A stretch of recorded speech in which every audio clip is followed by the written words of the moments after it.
pay vouchers. We've signed those. We do have a appointment today for confirmation, and I'd like to invite Haley to the podium. She is with the State Long-Term Care Ombudsman and served 4 years, expiring in January 15th of 2028. And Ordoin, okay, I want to make sure I got that right. So Haley Ordoin, and would you tell a little bit about yourself? Yes, good morning. Thank you, Mr. Chair, ranking members, and members of the committee. Yes, my name is Haley Ordoin. I'm very honored to be here before you guys today. If you're not familiar with the Office of the Long-Term Care Ombudsman, I'd like to start off with that and kind of describe a little bit about what our role and responsibility is. So what we do is we serve the resident of any adult care home setting.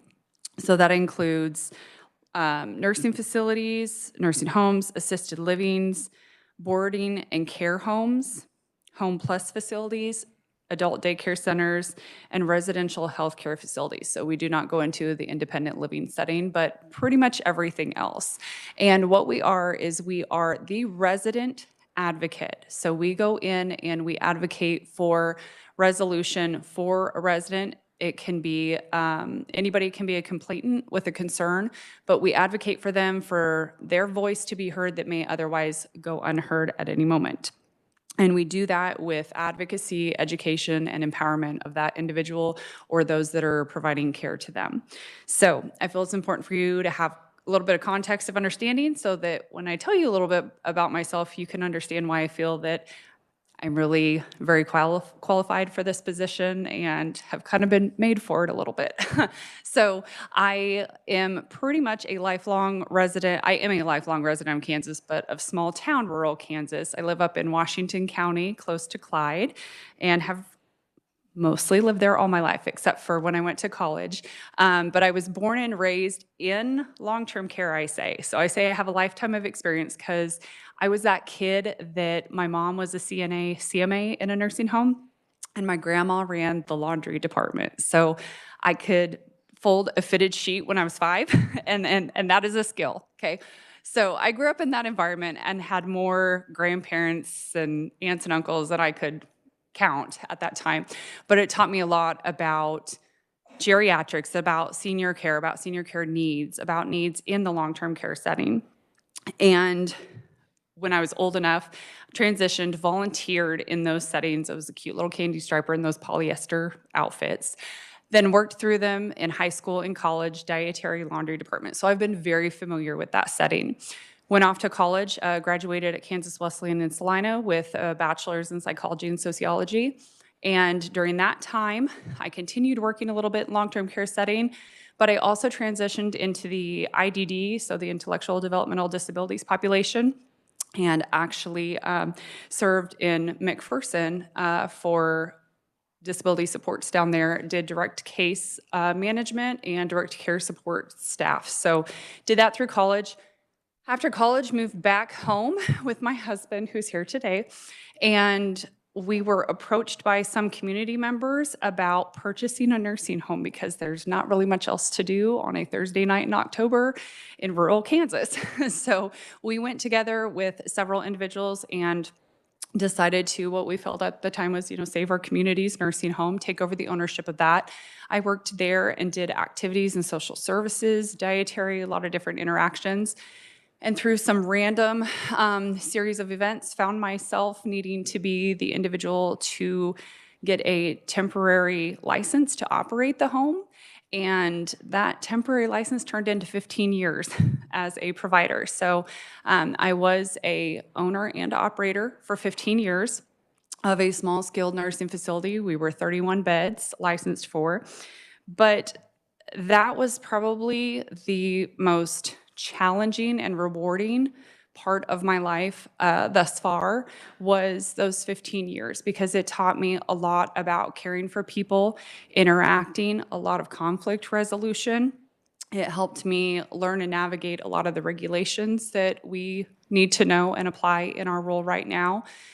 But then over that time, I also took on a very personal role because my father-in-law, who was a Vietnam vet with Agent Orange, his health declined and he needed 24/7 care that we mutually agreed he would come to the nursing home and live with us there.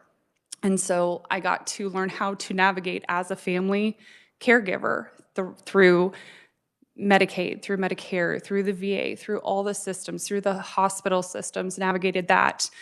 He ultimately did pass from the Agent Orange, and very shortly after, the patriarch of my family, my grandfather, passed of colon cancer, and he was a primary caregiver for my grandmother, who we didn't know at the time had dementia.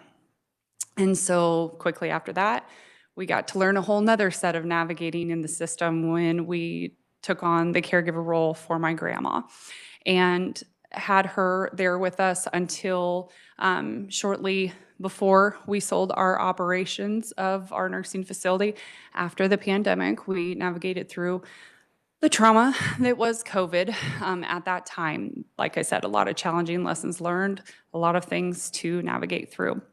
So we sold our operations of that home in my tenure as an owner and operator, ended in the spring of 21, and took a little bit of time off. I had a baby during COVID, so I got to stay at home and be a homeschooler, which I'm really not made for, thus being here today. But I took a little bit of time off, and then after that, I decided to do dementia consulting for in-home care providers, for family members, for some facilities, for their caregivers, because I saw a huge need for that, just the big need of the lack of education that there had been around that, and helping others navigate the system that we found ourselves having difficulty navigating in. And it was a system I was born and raised in, so I thought I knew it like the back of my hand. Nothing will humble you more than a family member needing the services that you are so familiar with. So after that time of guiding others through with dementia, I had local individuals. I had some in the US. I also had some abroad, a lot of virtual education post-COVID. But then I was approached about this and ceased the operations of that consulting so that there was no conflict of interest. But it was an honor, and it was a tribute to my grandmother to do that, and I'm still very passionate about that. I am a trauma-informed certified dementia practitioner, so I do utilize that skill set in this role also to help bring education and conflict resolution for dealing with any sort of issues that might arise for an individual with dementia, which is a high capacity of the residents that we serve. On a personal note, I'm a blessed wife, as I said. We do have 3 children that are in very different stages of life. I have a 15-year-old son who is very rambunctious and outdoors kid and gives his mother a heart attack on a daily basis.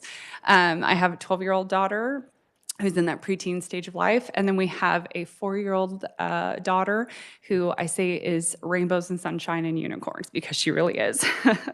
But we're also entrepreneurs for the last 16 years.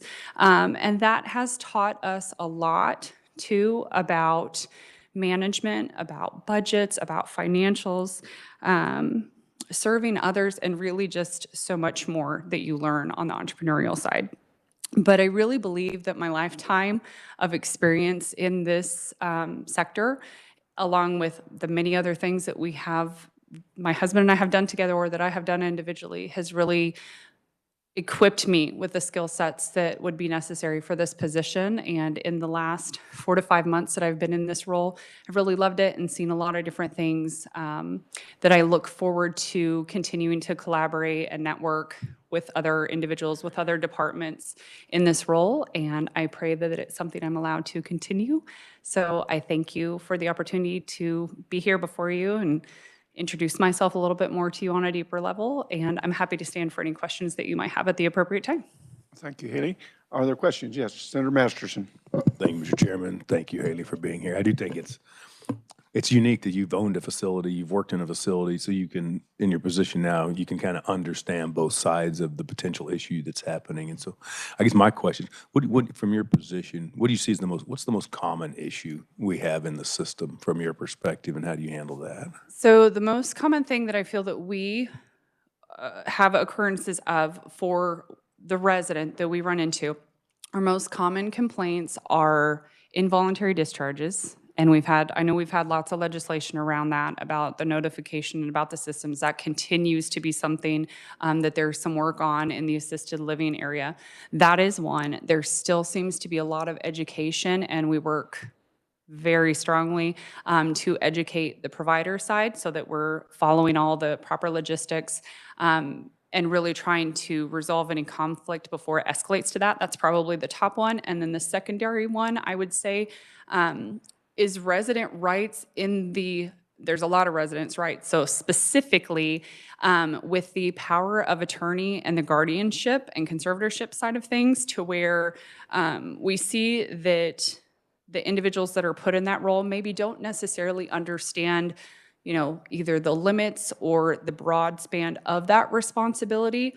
And oftentimes we have where that individual will actually infringe upon a resident right, such as visitation rights. So a right to have a visitor of whomever they so choose, as long as it's not someone, physically, has been found to be abusive or something along those lines, at the location that they choose and at the appropriate time that they choose. So we have a lot of individuals that try to restrict that. So there's a lot of educating, there's a lot of collaborating with like Kansas Legal Services, Disability Rights Center, things like that. But those are probably the most common. And creeping in a really close third is I've already had 2 closures in the last 5 months. So that has been a topic I have not been unfamiliar with, because when we sold our operations, the company did decide to close our location. So I've personally walked through that. I know how very difficult that can be, and I know a lot of the resources you need to have on board.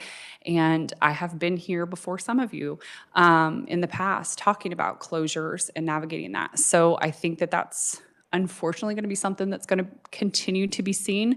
And I have had some preemptive conversations with KDADs of them recognizing that too. And we're trying to collaboratively work together already to try to prevent what we can prevent, but also to have a good support net there if it does occur. Any other questions? Yes, Senator Petty.